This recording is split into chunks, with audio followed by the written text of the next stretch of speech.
Bonjour, soyez les bienvenus à sa parole pour aujourd'hui. Le thème du jour, demeurer dans son amour. Puissiez-vous connaître son amour. Éphésiens chapitre 3, verset 19. L'amour de Dieu n'a rien à voir avec votre personnalité. Les autres vous aiment sous certaines conditions, mais pas Dieu.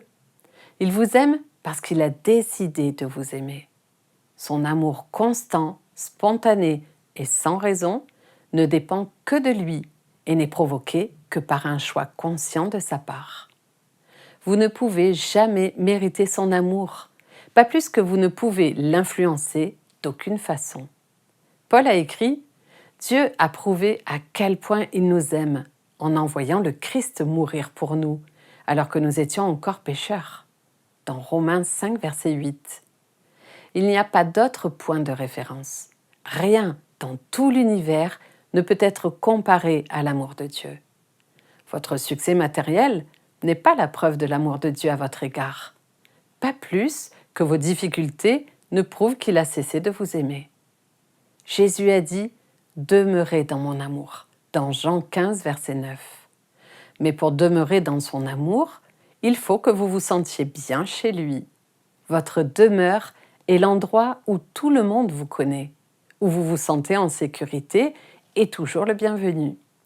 Jean a écrit « Nous établissons notre demeure permanente dans son amour ». 1 Jean 4, 16. Demeurer dans son amour veut dire que vous vous accrochez à Christ comme une branche de vigne s'enroule autour du cep.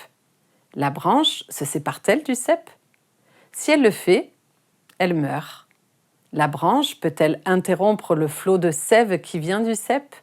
Non, elle doit en recevoir sa nourriture 24 heures sur 24.